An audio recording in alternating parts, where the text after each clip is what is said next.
नमस्कार मंडळी मी गणेश ठाकरे महाराष्ट्र नेता या चॅनलवरती आपलं सहर्ष स्वागत आहे. मंडळी, अनेक राज्यात आणि अनेक जिल्ह्यात सध्या पेट्रोल, डिझेल, गॅस यासारख्या गोष्टीचा मोठ्या प्रमाणात तुटवडा आहे. अनेक पेट्रोल पंपावरती सध्या पेट्रोल, डिझेल बंद आहे अशा पद्धतीच्या पाट्या सुद्धा लागलेल्या आहेत. तर अनेक ठिकाणी पेट्रोल सुद्धा मिळत नाही, त्यानंतर डिझेल सुद्धा मिळत नाही आणि गॅसच्या देखील मोठ्याला रांगा आहे.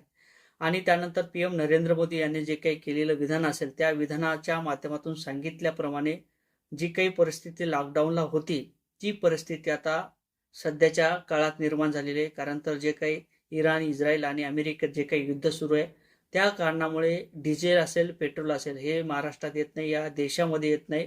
त्या कारणाने HP गॅस असेल किंवा भारत गॅस असेल, कोणताही गॅस असेल आणि त्यानंतर डिझेल असेल, पेट्रोल असेल, याचा मोठ्या प्रमाणात तुटवडा आपल्याला पाहायला मिळतो. आणि याचं नेमकं कारण काय? खरंच या राज्यामध्ये परत डिझेल, पेट्रोल, या देशामध्ये डिझेल, पेट्रोल किंवा गॅस हा मिळणार का? यामध्ये जे काही लॉकडाऊन सारखी परिस्थिती असेल ती परत निर्माण होणार का? आणि खरंच लॉकडाऊन लागणार का? हे देखील पडलेले प्रश्न आहेत आणि याचंच उत्तर आणि याचंच व्हिडिओ, याचीच माहिती या व्हिडिओच्या माध्यमातून घेण्याचा प्रयत्न करणार आहोत. या विश्लेषणाच्या माध्यमातून समजून घेण्याचा प्रयत्न करणार आहोत. तर मंडळी, ज्या अर्थी लॉकडाऊनला अनेक राज्यामध्ये, अनेक देशामध्ये लॉकडाऊनची परिस्थिती निर्माण झाली होती. कोरोना काळात मोठ्या प्रमाणात लोक, म्हणजे घरातून लोक बाहेर सुद्धा पडत नव्हते, रस्त्यावरती सुद्धा पडत नव्हते. आणि त्यानंतर आपल्याला जे काही घरच्या गोष्टी होत्या, म्हणजेच आपलं खाद्य वस्तू असतील, किराणा असेल, त्यानंतर घरातील व्यक्तीचे जे काही सामान असेल, घरातील शाळा, मुलांच्या शाळा असतील, असे जे काही प्रश्न होते ते सगळ्यात मोठ्या प्रमाणात महाराष्ट्रात त्याचा आपल्याला इफेक्ट पाहायला मिळाला होता. अनेक राज्यात सुद्धा तीच परिस्थिती निर्माण झाली होती.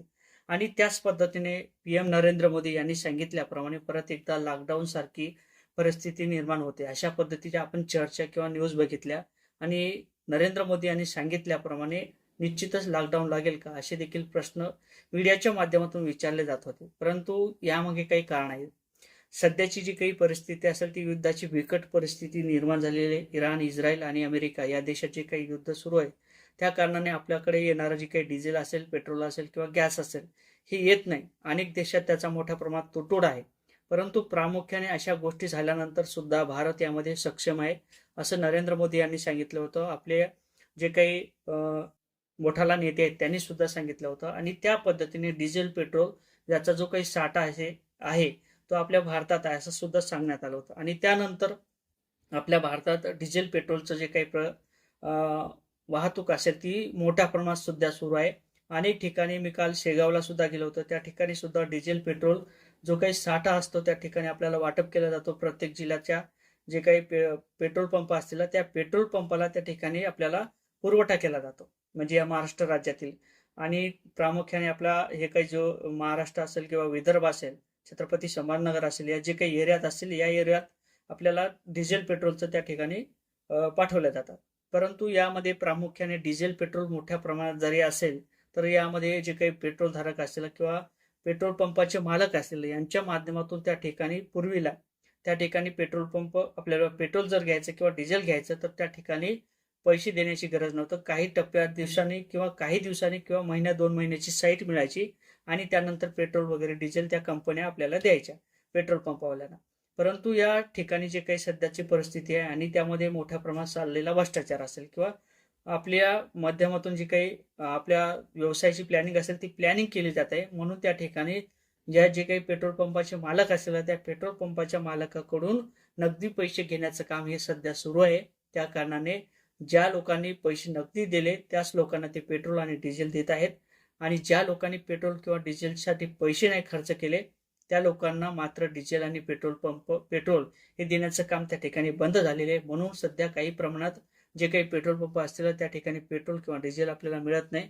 परंतु राज्य सरकार आणि महाराष्ट्र किंवा केंद्र सरकार यासाठी सक्षम आहे अशी देखील भूमिका मुख्यमंत्री फडणवीस असतील आणि त्यानंतर पीएम नरेंद्र मोदी असतील यांनी देखील स्पष्ट केलेले. निश्चितच रांगा वगैरे लावू नका, निश्चितच आपल्याकडे पेट्रोल आणि डिझेलचा साठा मोठ्या प्रमाणात आहे असं देखील मुख्यमंत्री फडणवीस आणि त्यानंतर पीएम नरेंद्र मोदी यांचं म्हणणं आहे. कोणत्या प्रकारची रांगा किंवा गर्दी करण्याची गरज नाही, पुरेसा साठा देशामध्ये आहे असं देखील सांगण्यात आले. आता या संदर्भात नेमकं तुम्हाला काय वाटते? खरंच साठा आहे का? किंवा मग पेट्रोल पंपाचे जे काही मेन मालक असतील त्यांच्या माध्यमातून काही प्लॅनिंग केली जाते का? आपला बिझनेस कसा वाढवायचा आणि नगदी पैसे कसे लुटायचे, हे जे काही प्रकार चालला, यामध्ये नेमकं तुम्हाला काय वाटते? कमेंट करा. व्हिडिओ आवडला तर लाईक आणि शेअर करायला सुद्धा विसरू नका. जय शिवराय.